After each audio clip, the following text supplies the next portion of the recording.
What does it mean if your neighbor pulls into the driveway, got his elbow out the window, leans out and says, "Hey, I just noticed you've got a couple yearlings up on the Jones place"? Well, if you're from the country, you know. If you're from the city, you may not know. And if you're thinking of moving to the country, I'm going to give you some terms and some ideas and some definitions and some things you ought to know if you're going to learn to speak the language of the people that live outside of the city limits. The categories are going to be animals, land and property lines, structures, pasture management, I'm thinking grasses and cover crops, heavy equipment, dirt, and tools. Now, a lot of these overlap with construction, and a lot of them overlap with excavation, and a lot of them overlap with gardening. But all those things are more common to a rural way of life than an urban way of life. So here we go. All right, so let's start with the most elemental part of moving to the country, and that's the land. Now, I don't know if you've ever bought a piece of property in your life. Perhaps you have flipped houses, perhaps I don't know. Maybe you've been an apartment dweller. But in the country, the land is the thing that defines the country. So you're going to hear about parcels. Parcels are typically tax lots. A tax lot is a piece of real estate that is a tax lot. It's boundaried, it's recorded, it's surveyed, and it is on the tax rolls under a particular number.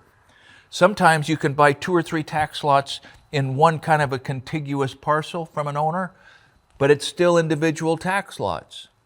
Boundary lines. Boundary lines, there have been gunfights over boundary lines. And don't assume that the fence line on the property you just bought is on the boundary line. Sometimes, when the West was surveyed, I have no idea how those guys did it. I don't know how they did it in the East, but through the mountains, don't assume that your fence lines are where they go. It might be a good idea to pay for a boundary survey before you close escrow. Now, there's all sorts of minutia around this. There's adverse possession, and if people, doesn't matter. But be aware, if somebody starts talking about adverse possession, or you start arguing with somebody over a boundary line, be careful, go slow, don't concede anything, because you can hurt yourself without even knowing you've been hurt. Now, fence lines, yes. Easements. You can buy a piece of property and there's a note on the title, easement. Well, there are different kinds of easements in the country. Some of them will give a person, a neighbor, or maybe anyone else, the ability to drive over part of your property to get to a spring. They may have a spring with a recorded water right and an easement across your property to get there. You need to think these things over. Before you buy your property, be sure that your title insurance officer has researched all of these things. Right-of-way, similar, survey stakes.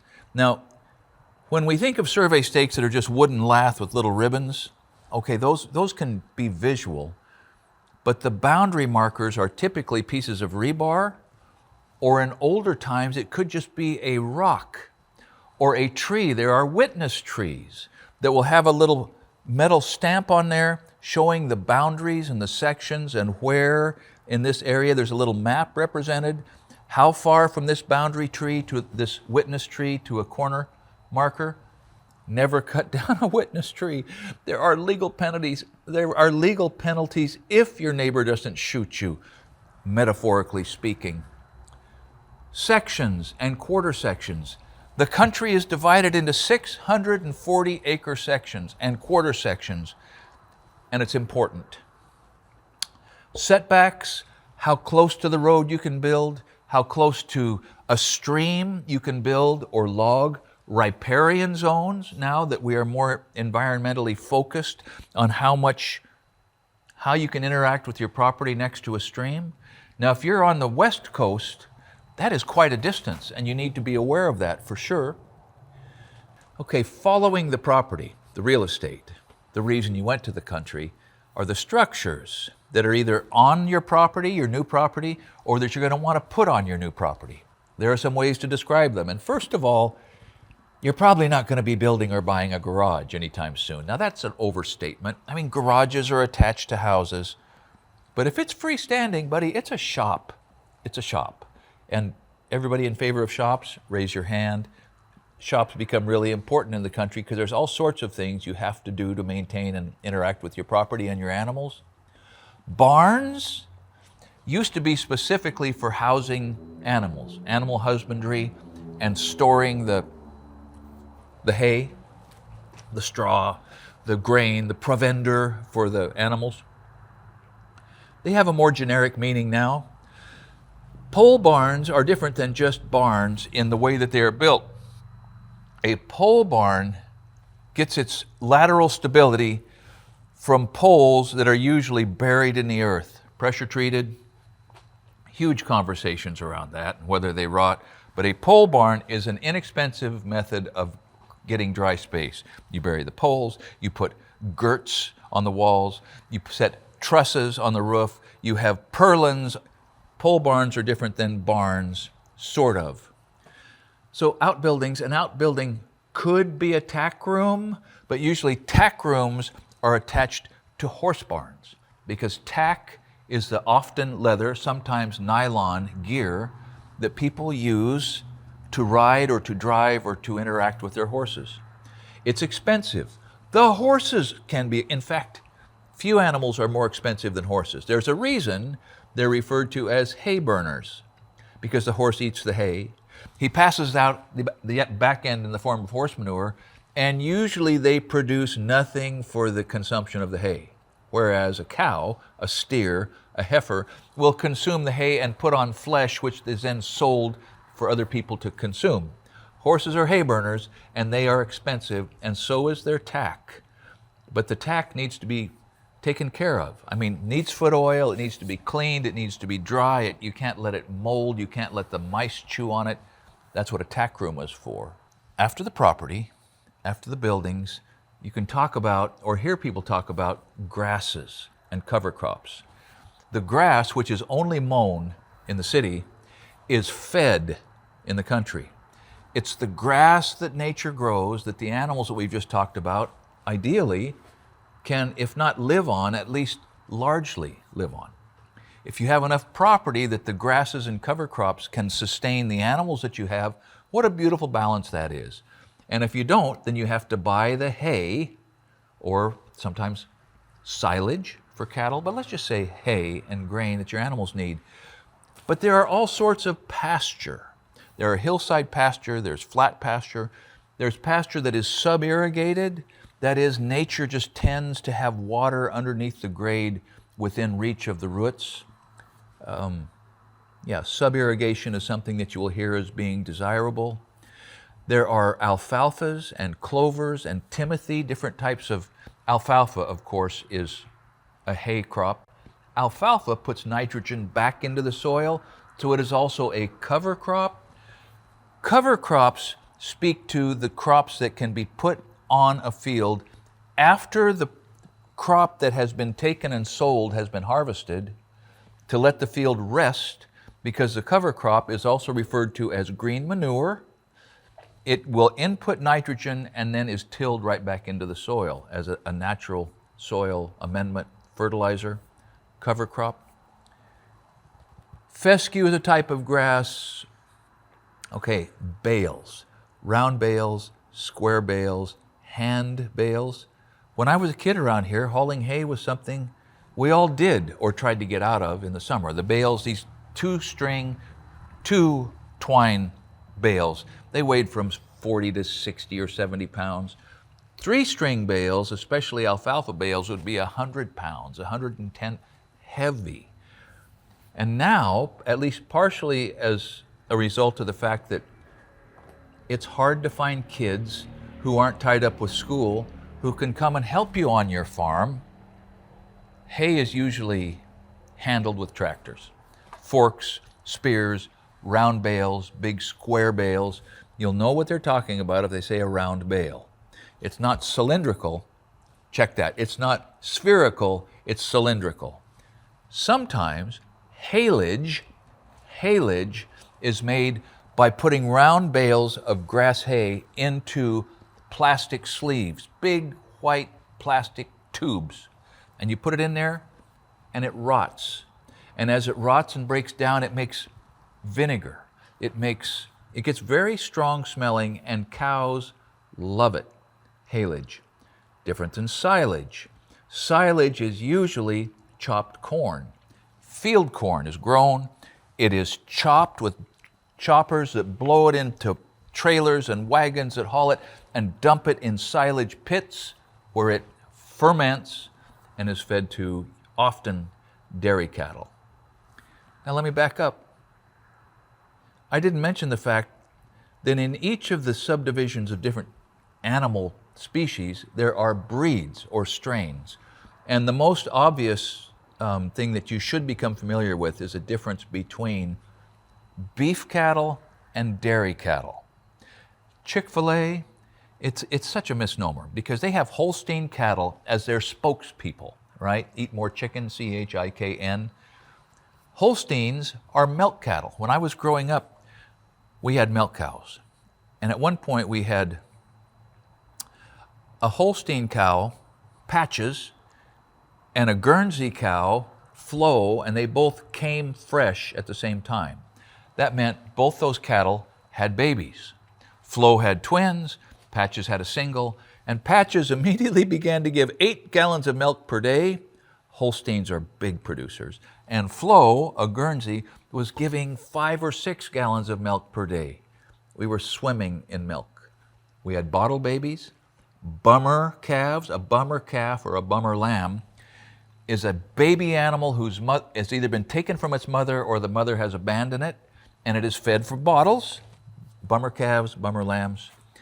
Anyway, the difference between beef cattle, think Angus, think all the other species, and dairy cattle is immense, not least of which is a dairy cattle bull is typically mean, dangerous, as compared to a typical beef species bull, which just are out on the hillside in the pasture with the rest of the herd most of the time, and usually they won't bother you. Now, never trust them, but if you ever see a dairy bull and you're in the enclosure where he is, get out, will you? Just get out right now. Okay, so I just veered into cattle, but let's talk about animals, starting with cattle, because cattle are what we think of, right? It's a mistake to talk about how many cows do you have, meaning how many of those 4-legged bovines, because cattle are divided into bulls, male, cows, female, steers, castrated males, heifers, young females, and calves, right? I mean, yearlings and this and that, but the broad general categories, the binary of life, cows and bulls, are the way that people sort of manage their herds. And you don't want your neighbor managing your herd by letting their range bull, that's an unpedigreed or low quality bull who just happens to have grown up from childhood into adolescence into adulthood and become fertile and become driven over the fence. If you've got a scruffy little range bull that you just were too empathetic to castrate, and he gets in with the neighbor's expensive heifers, and impregnates them, you've got trouble. So pay attention to the bulls and the cows and the cattle. And then this all, of course, runs down into all of the other species. Goats and sheep and pigs and llamas, I guess. I don't know a thing about those. So sheep, maybe that's the next order of popularity with livestock. The binary, rams and ewes. Rams are the males. They're bigger, they're beefier, they're stronger, they're testosterone laden.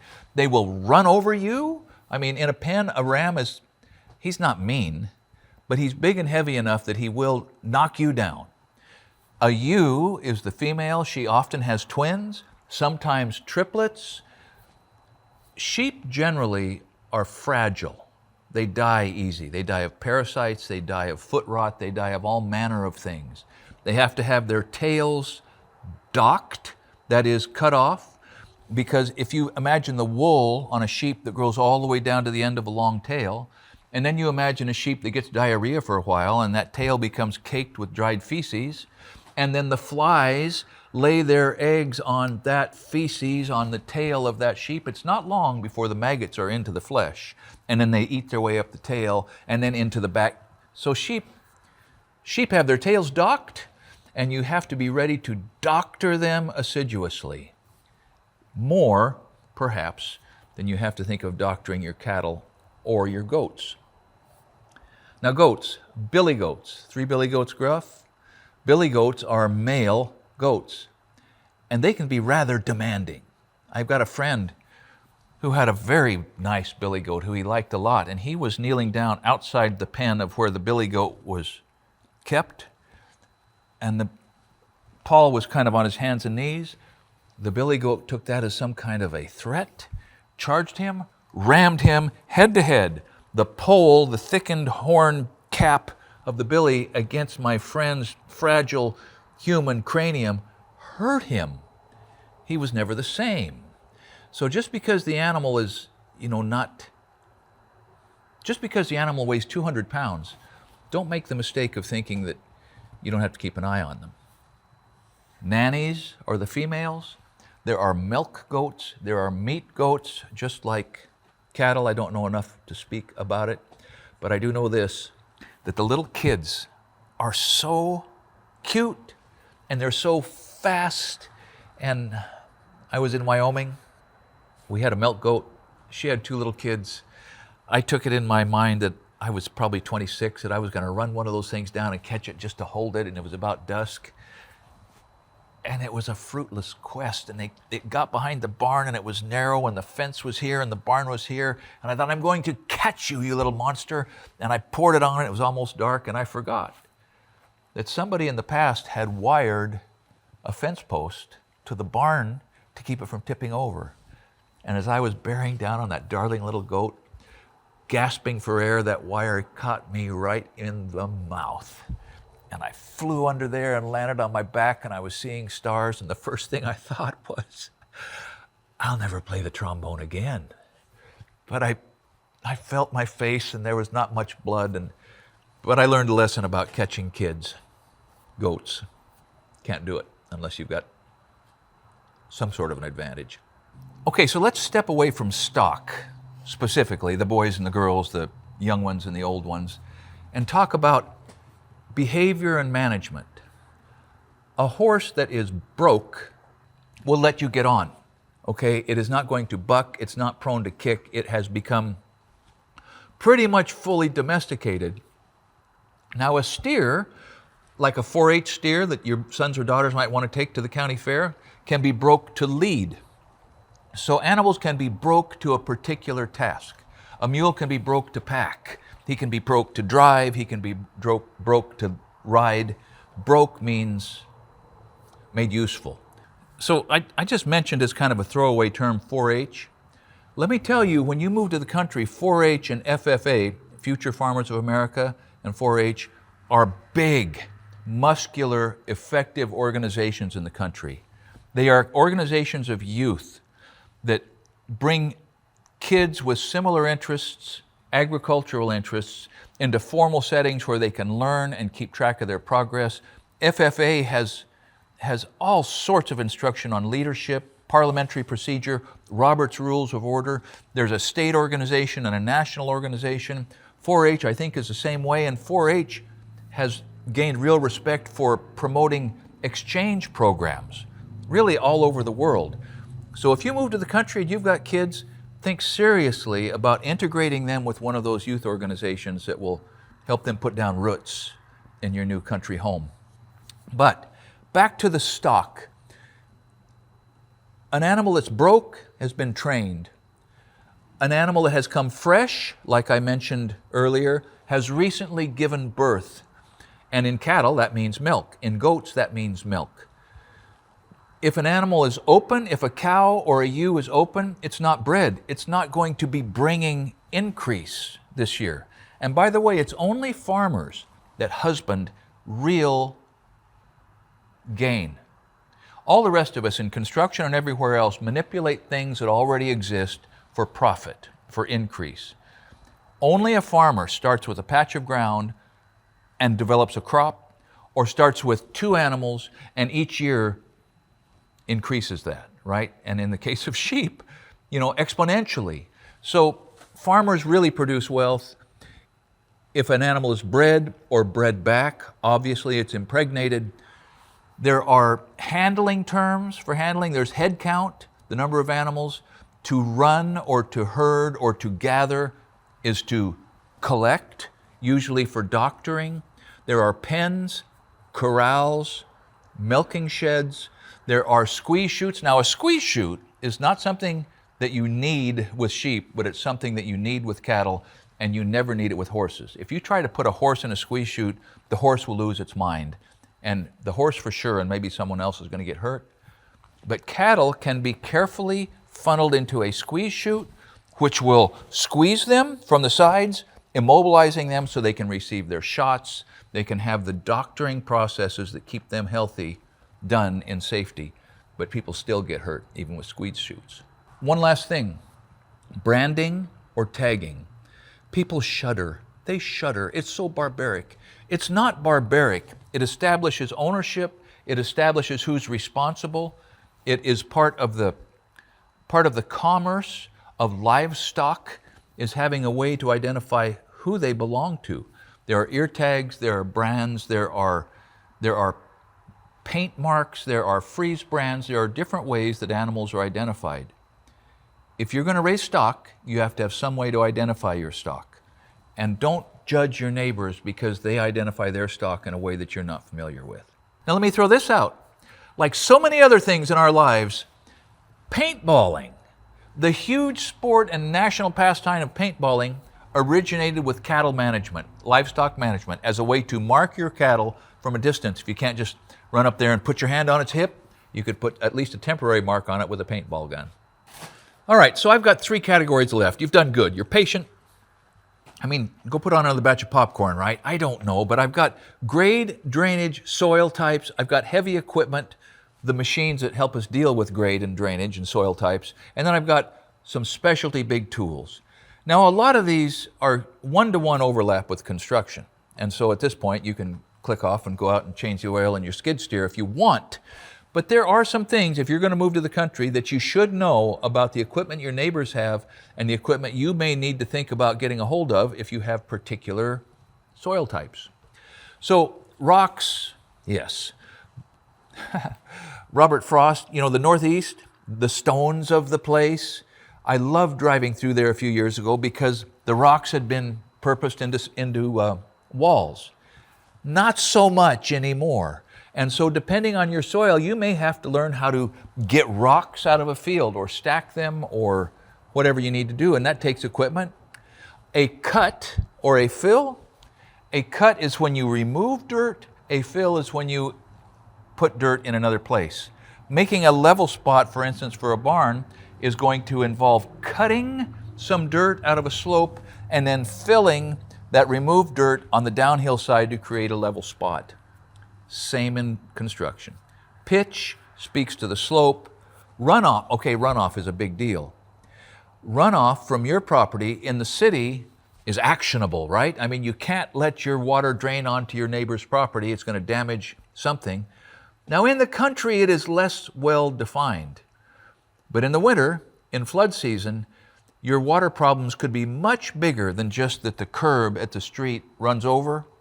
So you probably are going to need conversations with your neighbors about either where your runoff is going or where their runoff is going. And historically, how did the person who lived here before deal with it? That is going to be important information for you to have. So some terms about drainage. A swale is, perhaps that's obvious, it's a declivity that will carry water.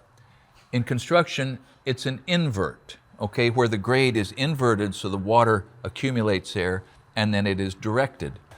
All right, a couple other terms, but my cameraman just told me that I used the word declivity, and I confused him. Sorry, Brady. A declivity is where the ground is low rather than where it's high, right?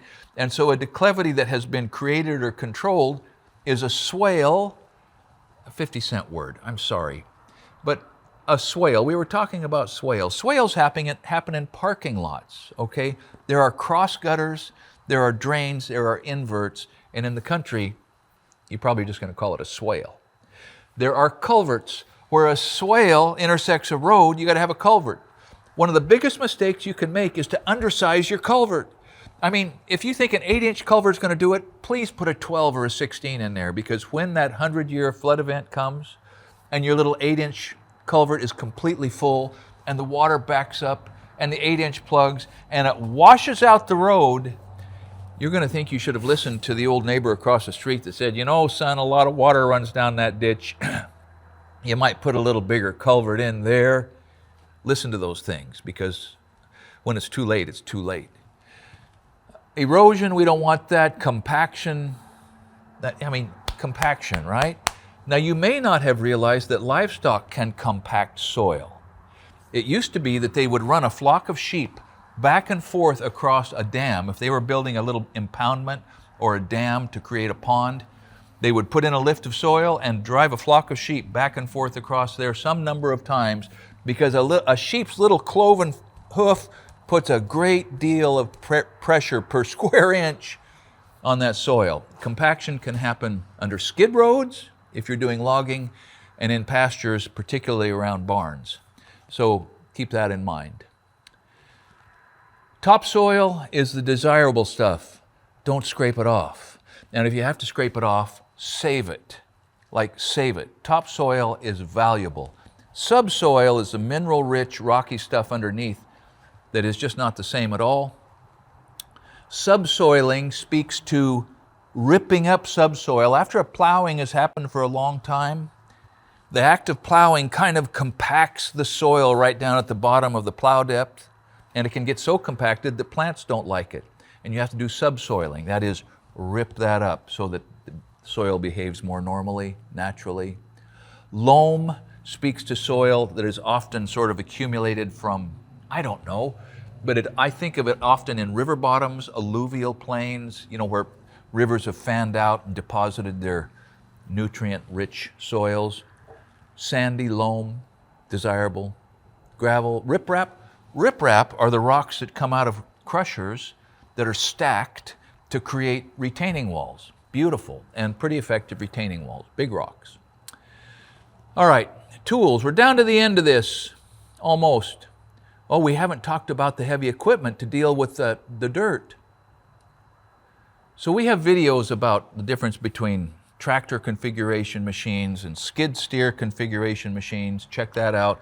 But if you're going to the country, you need a tractor with a 3-point hitch and a PTO, a way to get the power of the motor into a rotating shaft at the back of the tractor that can be controlled to do all kinds of tasks. You just got to have one with a bucket. Skid steer, backhoe, if you got a lot of property, skip loader on the front, bucket on the front, backhoe on the back, pretty handy. Lots of maintenance associated with these things. An excavator, I love my excavator. It's a crane, it's all kinds of things. It loads little logs, it tears out stumps. Excavators are hard to beat. And if you have a little wheel tractor and an excavator, there's very little that you can't get done. So if you're moving to the country and you've made your selection of your property and a tractor doesn't come with it, hold off just a little bit. Find out what your neighbors have. You might find one that's for sale, but what you really have to find out is what is the machine that you need for the property that you have. And the best way to do that is to talk to the previous owner or the neighbors of the previous owner to see what his problems were and how he solved them and how his experience would have been better if he would have had machine X, Y, or Z. But in general, a mid-size, 4-wheel drive diesel tractor with a front-end loader and an assortment of implements on the back will get a lot of work done for anybody.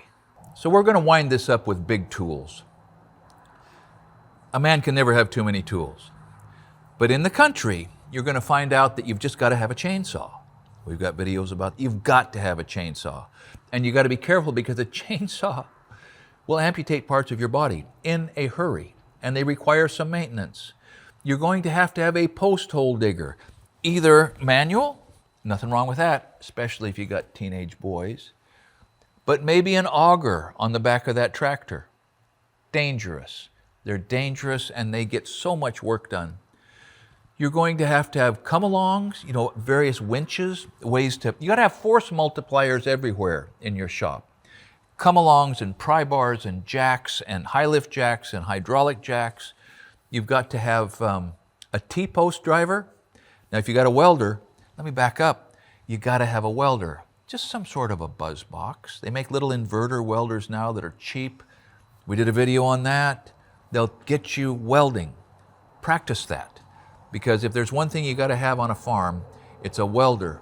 Even if you're not a great welder, you got to have one. And your first project should be to weld up a T-post driver. Put a cap on the end of a 3-inch diameter pipe and put a handle on it. Now here's a warning. Make the handle kind of U-shaped and not sticking out perpendicular, because there's just nothing like reaching that T-post up real high and bringing it down on your own head, or have your teenage son not pay attention to where that stub handle's sticking out. I had a son that his production stopped for the day and he got 5 stitches right in the front of his head because the handle of the T-post bit him. You're going to want to have a cutting torch. I had a friend, Shane Schwendeman, a very sharp breeder raiser of Simmental cattle, big reputation. He did his own artificial insemination. He was into it. He said, I don't need a cutting torch. I just take my welder and turn the amperage up and put a piece of 6011 in there and just melt it off. Oh, Shane! I reserved judgment on that. He didn't want to hear what I thought about his cutting. So we've talked about grades and slopes and culverts and swales and pole barns. This implies at some point you're going to need some sort of an instrument for establishing level. Whether you find a deal on an old, just a builder's level, a dumpy level as they're called, or a transit, or a laser level. I'm not talking about shooting green lines on the wall for centering up your pictures. I'm talking about sending a horizontal line out across your hillside so you can grade. You can keep track of where the water's going and where your building's going to go. Now, there's no end, of course, to the number of tools, but there's no end to the fulfillment that can come either. From buying a piece of property, putting in the fences, learning how to stretch woven wire, learning what it means to build a fence that's horse-high, pig-tight, and bull-strong, learning from your neighbors, not alienating your neighbors, showing up with the intention of accepting their way of life and not inflicting your way of life on them. You're going to have a much better experience. Your kids will have a better experience. And at some point in the future, you're going to look back and say, man, the learning curve was steep, but my move to the country was exactly what I hoped it would be. By the way, a quick, shameless plug. If you're actually moving to the country, if you're getting close to pulling the trigger on that, you might consider the Essential Craftsman Academy because, for a lot of reasons. First, because it supports what we're doing and it helps us continue to do this. But second, because when you go to the Zoom meetings, the shop talk meetings, you're going to sit down twice a month. I'm there, Nate's there, and 40 or 50 or 100 people are there who do things and have done things and come with their own careers and their own expertise. And for $11 a month, let me repeat that, for $11 a month, you get all of the unique additional content that's there. You get a curated tool tips and carpentry playlist that you can put a new hire in front of and he won't get sucked off down the rabbit holes of YouTube. You get the blacksmithing course. You get a lot of stuff, but the Zoom meetings are where the deal really begins to make sense. Because you can come with your projects and your questions and your solutions and meet a lot of like-minded folks, some of whom will get you out of a jam. All right, so you're a patient soul if you're with me still, but you're patient because you're wanting to go to the country. And here's what I hope. I hope that for you, like for so many others, when you look back, when you get towards the end of your party, you look back and you say, you know what? Moving my family to the country was one of the best darn things I ever did. It can be that if your expectations are reasonable and you come to the country as somebody who intends to get along and improve not just your own life, but the life of everybody that you find there. Thanks for watching Essential Craftsman. And Keep up the good work.